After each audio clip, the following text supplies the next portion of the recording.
Bonjour à tous, on se retrouve pour la deuxième vidéo, celle de l'unboxing de l'Oculus Quest 2 de Facebook, cette fois-ci les premières impressions sur le Quest. Restez bien jusqu'à la fin de la vidéo, puisque à la fin de la vidéo, il y aura une grosse annonce. En effet, une annonce qui concerne toute cette chaîne, donc je vous invite à bien rester jusqu'à la fin. Cela fait maintenant 4 mois que nous avons reçu le Quest 2, donc nous avons pu jouer avec, nous avons pu expérimenter, tester plusieurs choses, et déjà je voulais vous en parler dans cette vidéo.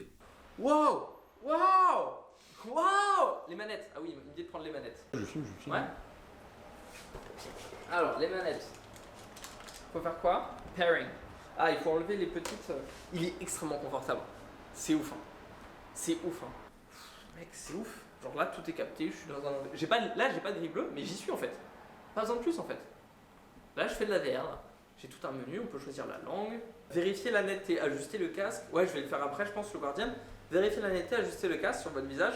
En fait, là, le point de netteté est assez obvious en fait. C'est-à-dire que si le casque. En fait, pour que ce soit pas net, il faut vraiment que je mette soit mon nez dans le casque, soit que je le sorte comme ça en fait. Sinon, c'est extrêmement net en fait. Ils ont fait tout l'univers graphique en fait, Oculus, où c'est hyper explicite en fait. On voit la personne en train d'ajuster son casque comme ça pour que ce soit confortable. Continuez. Donc faites pas comme moi, hein, mettez vos dragons. On peut ajuster aussi l'écart des lentilles. Mais tout est expliqué, c'est extrêmement clair en fait. Ce qu'avait vanté Facebook dans un trailer et même Zuckerberg, c'est ce casque-là, tu le mets comme ça, tu le mets dans ton sac et n'importe où tu peux faire de la VR. Et c'est vrai, on a juste besoin de ça. Et les petites housses bien sûr de protection qui existent parce que on a envie de le protéger, on n'a pas envie qu'il se fasse abîmer, surtout qu'il y a des lentilles quand même qui sont fragiles. À savoir aussi, si jamais vous avez envie de mettre des lentilles protection lumière jaune, c'est possible également. Il y a aussi des lentilles de correction. Pour ne pas avoir à mettre ses lunettes dans le casque, on peut intégrer directement une lentille. Il y a des sociétés qui sont spécialisées là-dedans, dans la conception de lunettes, pas de vue, mais de lunettes de vue pour casque en réalité virtuelle. Et si je mets mon doigt juste là, regarde, hop, ça s'allume. Okay. En fait, il reconnaît quand tu es dans le casque. Et c'est important de savoir si quelqu'un est dans le casque ou si pas quelqu'un est dans le casque. À savoir que Facebook Connect, Oculus a imposé d'ici 2 ans que tous les casques Oculus pour pouvoir être utilisés doivent être liés à un compte Facebook. Donc ça a fait crier dans certains forums et tout ça parce que justement c'est un petit peu la dictature de Facebook. Mais c'est vrai que Facebook c'est les seuls à pousser cette technologie, à investir énormément sur le côté social, notamment avec Facebook Horizon, où sur des groupes Facebook on peut voir des personnes se battre pour des codes de bêta. Parce que ça a l'air vraiment, si vous regardez le trailer de Facebook Horizon, ça a l'air d'être vraiment quelque chose de révolutionnaire pour le côté social en réalité virtuelle, une sorte de monde parallèle en virtuel. Je vais voir si le téléchargement est terminé. C'est vraiment, t'as l'impression de charger ton iPad quoi.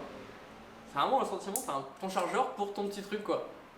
Là, c'est pas l'expérience utilisateur de réalité virtuelle qu'on a eu jusqu'à présent. Alors ouais, il y a 20 000 câbles qu'il faut brancher à différents capteurs ou c'est vrai, avec différents câbles USB, des différents DisplayPort et tout ça. Là c'est juste, tu as un USB-C, tu charges ton casque. On a commencé à expérimenter en voulant faire un trailer pour VR & Co, notre salle de réalité virtuelle, en faisant un trailer en plein air au lac d'Anguin. I said empty your mind, be formless, shapeless, like water. Now you put water into a cup. It becomes the cup. You put water into a bottle, it becomes the bottle. You put it in a teapot, it becomes the teapot. Now water can flow or it can crash. Be water, my friend. Donc déjà, on a pu voir les limites du casque puisqu'on a vu que le casque ne fonctionnait pas bien en plein air puisque trop de lumière du soleil, ça on le savait déjà, les Quest 2 c'est pas forcément pour du plein air. Dans les lieux sombres aussi, pour des animations qu'on a pu faire, en lieu sombre c'est pas forcément l'idéal d'avoir un casque avec des capteurs intégrés puisqu'il a du mal, il a besoin quand même d'un petit peu de lumière pour pouvoir prendre des repères autour dans la pièce. Au niveau des accessoires, on n'a pas pu expérimenter, je sais qu'il y a les serre-crânes qui existent comme sur les Rift S qui sont possibles à adapter sur les Quest 2, on n'en a pas expérimenté pour le moment. Le seul accessoire qu'on utilise c'est ce casque Sennheiser qu'on ajoute en plus pour le joueur pour accentuer l'immersion. Ce qui fait qu'on a même pu jouer à la réalité virtuelle dans un train par exemple.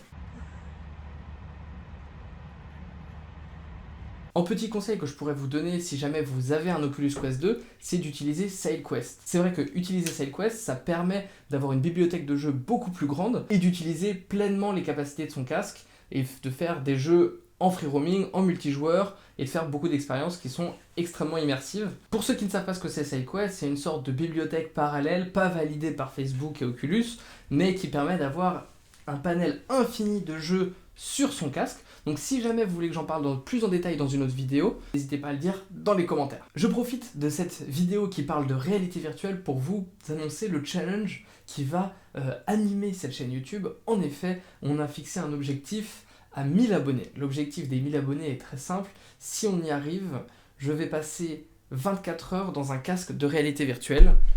Interdiction de sortir sauf pour les besoins vitaux bien évidemment, et je ne serai pas tout seul pour faire ce challenge, je serai accompagné d'Alex de Balek News et d'Antoine qui est dans toutes les vidéos, vous le connaissez. C'est le moment de vous inviter, si jamais ce contenu vous plaît, à vous abonner, c'est la meilleure chose que vous puissiez faire. Comme vous savez, on fait un challenge, une vidéo par jour pendant un an, vous pouvez le partager autour de vous, des gens qui s'intéressent à la réalité virtuelle avec l'Oculus Quest 2, qui s'intéressent à l'impression 3D, on parle de tout ça, les nouvelles technologies, on fait aussi de la magie.